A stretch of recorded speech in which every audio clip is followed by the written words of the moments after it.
journal des auditeurs avec Stéphanie Hartmann sur Africa numéro 1. Africa. Bonjour à toutes et à tous, bienvenue dans votre émission, le journal des auditeurs. L'antenne vous appartient sur la radio africaine. J'espère que vous allez bien et surtout que vous avez passé un agréable week-end. Alors aujourd'hui, dans le JDA, comme annoncé, une question. Face à la crise économique en Afrique centrale, faut-il dévaluer le franc CFA ? Depuis quelques jours, de nouvelles rumeurs d'une dévaluation du franc CFA circulent sur Internet en raison de la crise économique en zone CEMAC et les banques qui accumulent des déficits de trésorerie. Alors à quoi servirait une dévaluation du franc CFA ? Est-ce possible, envisageable et envisagé ? Nous en parlerons dans quelques instants avec l'économiste congolais Noël Magloire Ndoba. Pour participer à l'émission, appelez-nous maintenant au 01 55 07 58 00 si vous êtes en France. Et si vous êtes partout ailleurs dans le monde, composez le 00 33 1 55 07 58 00. Vous pouvez également intervenir via notre page Facebook, facebook.com/journal des auditeurs. Déjà de nombreux messages, je sais que le franc CFA est un sujet qui vous intéresse beaucoup. Mais avant de se pencher sur cette monnaie, direction le répondeur d'Africa numéro 1 pour une sélection de quelques-uns des nombreux messages que vous nous avez laissés. On écoute. Le JDA, c'est sur Africa numéro 1. Bonjour, j'interviens aujourd'hui sur le journal des auditeurs, sur cette radio, parce que c'est écœurant de voir qu'un pays en Afrique a besoin d'un métro. Mais qu'est-ce que vous voulez qu'on foute avec un métro qui coûte 1000 milliards de francs CFA, donc on n'a même pas d'hôpitaux. Franchement, Africains, Africaines, ayez pitié de l'Afrique, surtout les politiciens africains. Ayez pitié de l'Afrique. C'était mon coup de gueule. Un pays sans hôpital, où quand tu vas à l'hôpital, tu as peur, tu ne sais pas si tu vas mourir. Tu ne sais pas. Et on veut faire un métro. En plus de surpoids, qui coûte 1000 milliards de francs CFA. Aïe Savary. Merci les frères. C'était le coup de gueule d'un Africain en poulet. Oui, bonjour à tous les éditeurs, bonjour Stéphanie, c'est Moussa Sibi. Bon, Stéphanie, je vous appelle parce que je suis en train de suivre les élections des députés en France. Voilà, moi je ne suis pas trop valse, mais la façon que les gens ils traitent valse, c'est pas bien, c'est un ancien premier ministre. Voilà, j'ai vu que il a gagné, même s'il a gagné avec un petit point de pas grand chose, mais il a gagné quand même. Et les gens, ils sont en train de crier au valse voleur. Ici, en France, c'est pas en Afrique. En Afrique, on peut voler là-bas des élections. Mais ici, tout va bien. Voilà, il a gagné. Félicitations à lui. Et félicitations à Emmanuel Macron. Bonne continuation. Et vive la France, vive la démocratie aux Français. Voilà. Merci à tous. Oui, bonjour Africa numéro 1. Brice à l'appareil, bonjour tout le monde. Je voulais laisser un message par rapport à des sujets divers de la semaine, mais bon, finalement là je viens de tomber sur une émission, sur une radio concurrente, mais bon, une bonne radio aussi, où il y a un invité très très très particulier et très très intéressant, monsieur Xavier Gilibert, alors qui apparemment maîtrise très très très bien tous les sujets d'ONG sur la RDC Congo. Donc voilà, c'était juste suggérer à nos très chers animateurs, voilà, de éventuellement regarder qui il est et si ils pouvaient l'inviter pour une émission. Parce que je pense que ce monsieur-là a beaucoup de choses à nous apprendre, à nous auditeurs très intéressés par l'Afrique et par les sujets de fond. Et voilà, c'est vrai que lui, comme beaucoup d'autres invités qu'on a déjà eu chez nous, fait partie, je pense, des gens qui pourraient nous en apprendre pas mal. Voilà, c'est juste ma petite contribution. Si vous l'invitiez, je pense qu'il serait très heureux de venir, parce qu'il a envie de parler, ce monsieur-là, et il a des bonnes choses à dire. Allez, salut Africa numéro 1. Oui, bonjour Africa numéro 1. Bon, ce que je vais vous dire à propos de Mali, c'est-à-dire que tout ce qu'on dit par rapport à tout ça, c'est pas la peine. Pour que Mali trouve la véritable paix, il faut que Moussa Traoré revienne au pouvoir. Ce que je vais vous proposer, le peuple malien, parce que IBK, il dit Inch'Allah, il ne bouge rien du tout. À cause de les gens comme IBK, moi je ne veux pas pratiquer de religion musulmane. Parce que IBK, c'est-à-dire que il prend il prend tout le monde comme un con. Mais alors que lui, des gens, tu vas voir, c'est que Dieu il va le faire. Parce que ce qu'il est en train de faire, ça marche pas. Inch'Allah, ça sert à rien. C'est pas la peine. C'est ce que je vais vous dire. Salut. Bonjour, chers auditeurs et auditrices d'Africa numéro 1. J'appelle aujourd'hui pour parler de mon pays, le Mali, que je l'aime beaucoup. Le problème qui est actuellement au Mali pour le changement de constitution, moi je suis pas contre 100% des changements de constitution. Mais pour le Sénat, vraiment Mali n'a pas besoin de Sénat. Mali n'a pas besoin de Sénat. Déjà, les députés qu'on a déjà, ils font rien. Alors donc aussi, on a ajouté encore le Sénat. Donc ça sera un gaspillage total. Donc il faut qu'il y avoir les choses en face. Donc il a été élu par 75% donc de Maliens. Donc il ne faut pas qu'il trahisse. On sait très bien qu'il n'a pas pu faire beaucoup de choses. Voilà, donc mais quand même il ne faut pas qu'il empire les choses encore quoi. Ok, merci beaucoup. Prenez la parole dans le JDA sur Africa numéro 1. Africa. Merci à tous pour vos messages. Alors aujourd'hui dans le journal des auditeurs, une dévaluation du franc CFA permettrait-elle de résorber la crise économique en Afrique centrale? Pour en parler, nous recevons, je le remercie grandement, Noël Magloire-Ndoba, économiste. Noël Magloire-Ndoba, bonjour. Bonjour Stéphanie. Merci beaucoup d'être venu jusqu'à nous. Alors les 5 pays producteurs de pétrole de la zone Gabon, Congo, Tchad, Guinée équatoriale, Cameroun sont touchés de plein fouet par la chute des prix du baril. La baisse des revenus pétroliers, qui représente entre 25 et 85% des recettes de ces pays, a plongé la région dans une crise économique dans laquelle le Fonds monétaire international, le FMI, a dû intervenir. Première question, Noël Magloire-Ndoba, le FMI est intervenu. Il a notamment demandé une réduction du train de vie de ces États. Est-ce que justement la diminution du train de vie de ces États suffirait à résoudre la crise économique en Afrique centrale? Oui, avant de répondre très précisément à cette question, indiquons d'abord qu'est-ce que nous entendons par intervention du FMI. Il y a eu une réunion en décembre 2016 à Yaoundé, siège de la Banque des États d'Afrique centrale, donc l'Institut d'émission de la zone qui émet le franc CFA de l'Afrique centrale. Et à cette occasion, Madame Lagarde, directrice générale du FMI, était présente, ainsi que le ministre français des Finances. Il est facile de faire un parallèle entre ce type de réunion qui a lieu pour la première fois avec ce type de panel, faire un parallèle avec la réunion qui avait abouti le 1er janvier 2014 à la dévaluation à Dakar pour l'ensemble de la zone franc, c'est-à-dire les deux sous-zones, UMOA et CEMAC. Cette fois-ci, ce n'est donc pas tout le monde, mais c'est seulement ceux d'Afrique centrale.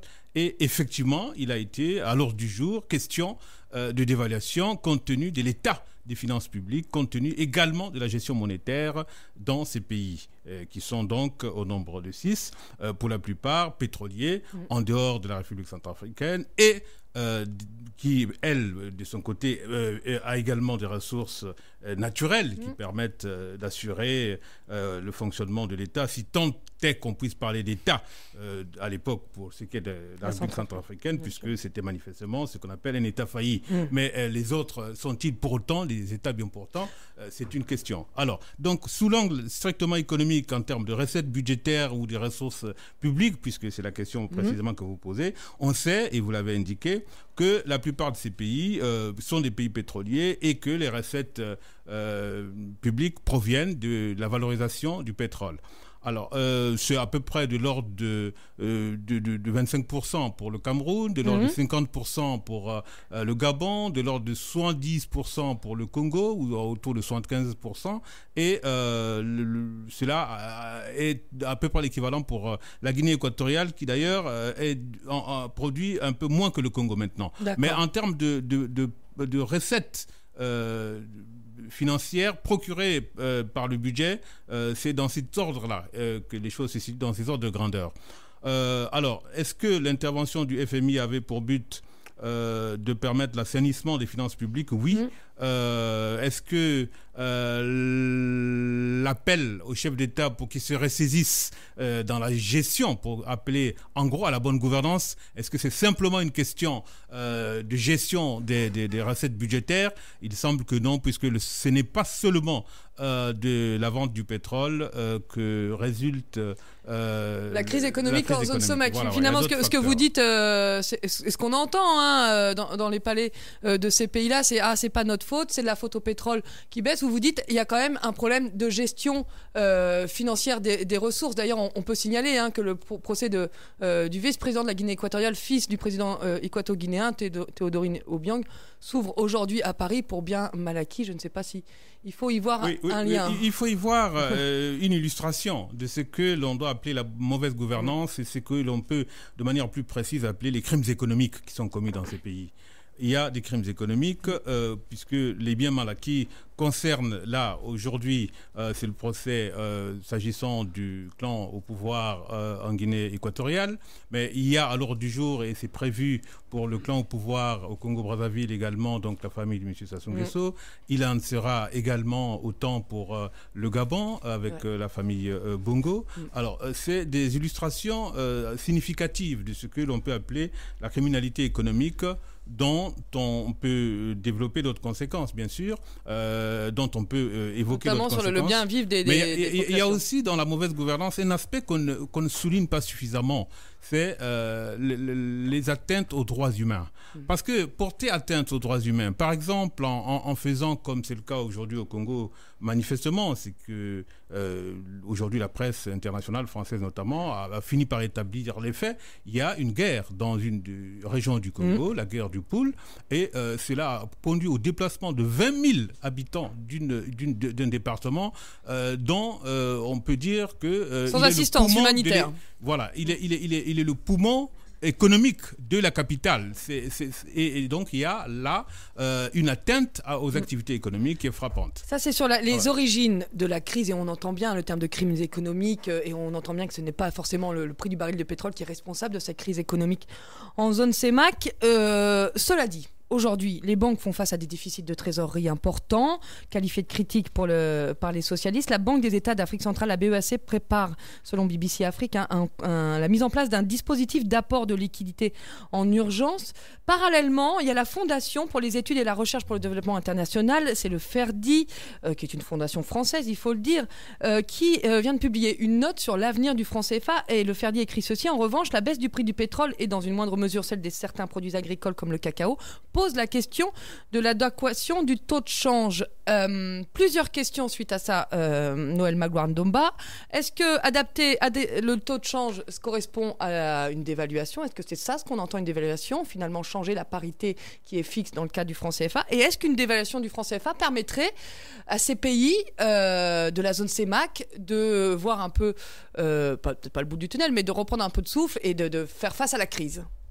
Oui, ce qui se passe avec cette stratégie qui est évoquée, qui consisterait donc à dévaluer séparément le CFA de l'Afrique centrale et de laisser en l'état le CFA d'Afrique de l'Ouest, c'est une affaire grave, disons-le ainsi, puisque on va casser là une logique d'intégration monétaire qui, jusque-là, a permis aux pays africains de ces deux sous-zones de rester dans une relative dynamique qui pouvait porter plus tard le panafricanisme au niveau monétaire, puisque les grands enjeux de demain, on le sait, c'est est-ce qu'il faut quelle monnaie souveraine, mais de souveraineté collective, pas de souveraineté nationale.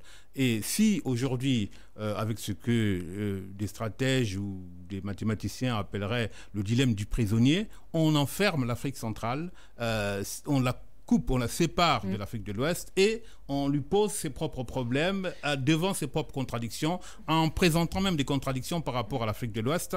Et si l'Afrique centrale à les chefs d'État qu'elle a aujourd'hui, qui avaient déjà connu, pour la plupart d'ailleurs, la crise des années 80, c'est-à-dire les plans d'ajustement structurel. Ils avaient vécu cela, ils avaient été à l'origine de cela. Et c'est ces mêmes chefs d'État qui sont encore là.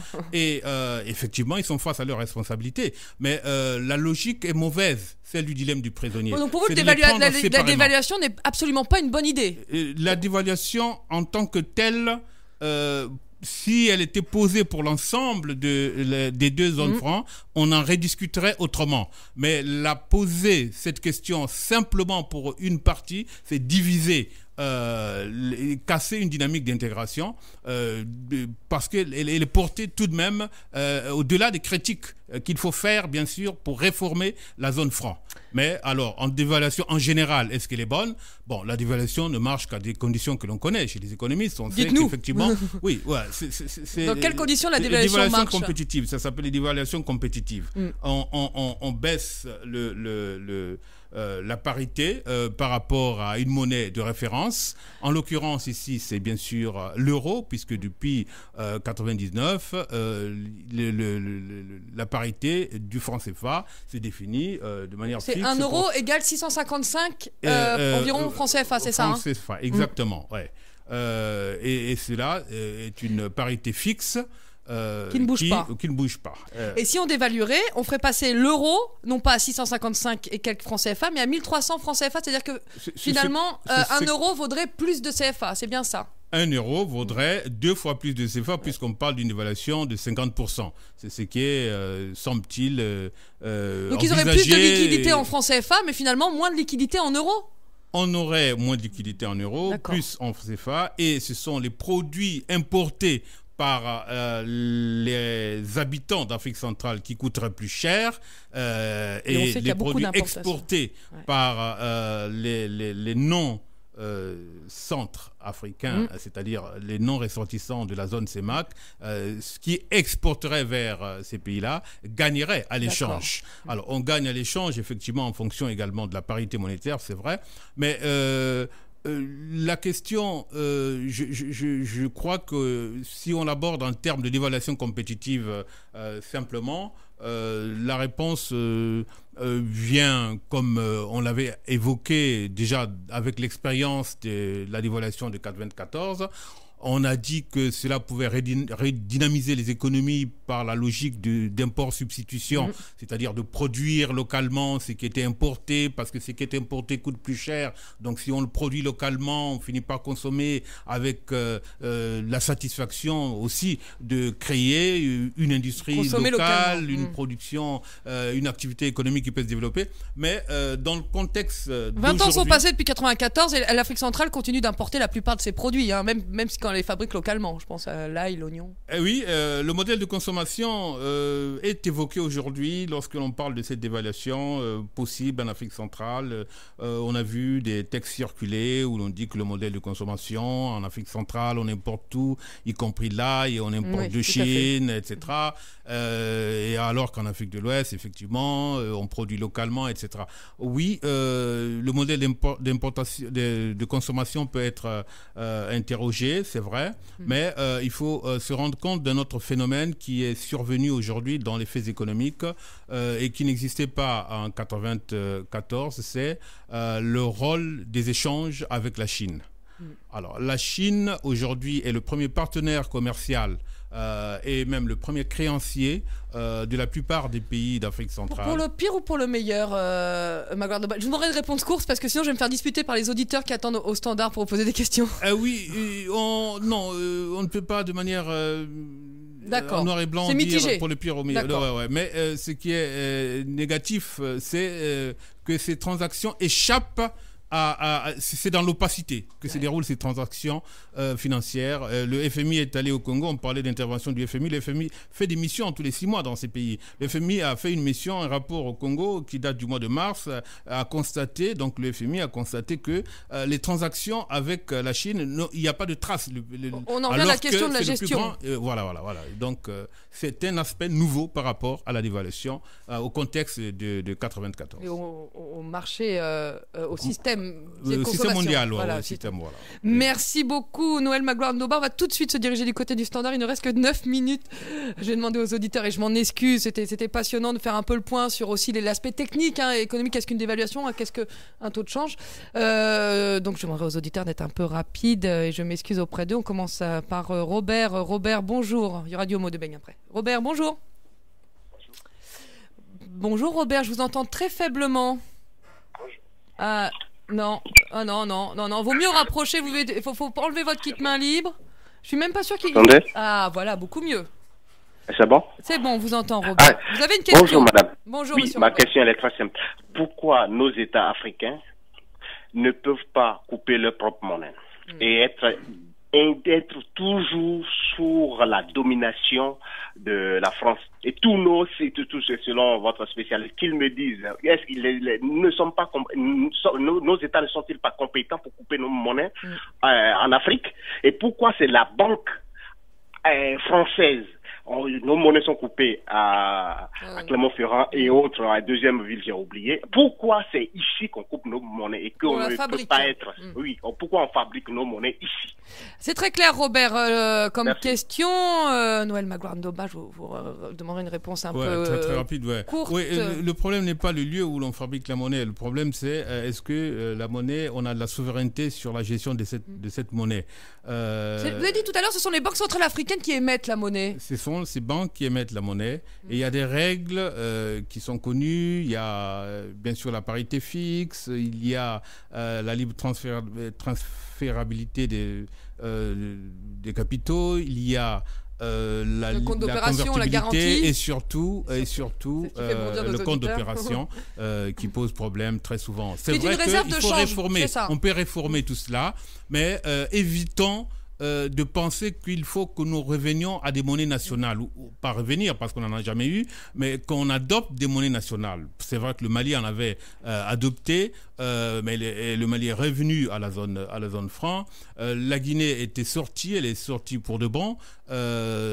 En Afrique subsaharienne, c'est les deux seuls exemples pour ce qui est bien sûr de la question de la monnaie nationale. Mais évitons de chercher à revenir à des monnaies nationales parce qu'on a besoin de monnaies panafricaines, de monnaie commune. Alors vous dites panafricaine tout de suite, c'est-à-dire que vous pouvez placer un niveau continental, mais ce que vous dites aussi, c'est finalement cette zone franc peut être une bonne base pour faire au moins, peut-être dans un premier temps, des monnaies sous-régionales. Je pense à la CEDEAO qui a introduit l'UEMOA, qui a introduit cette réflexion. C'est le point de vue que je défends fermement, c'est qu'il faut réformer la zone franc en tenant compte de ce que les uns gagnent et les autres perdent.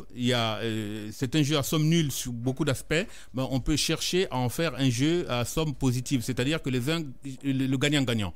Mais en même temps, je dis bien, comme dirait l'autre, en même temps, il faut travailler à faire émerger des institutions monétaires au niveau sous-régional d'abord et ensuite au niveau continental. Alors l'auditeur demandait, est-ce que nos États sont capables de produire leur propre monnaie? On a fait un petit passage sur la gestion économique. Est-ce qu'à l'heure actuelle, avec les dirigeants qu'on a, vous seriez confiant que... Non, j'ai déjà dit, leur monnaie en main.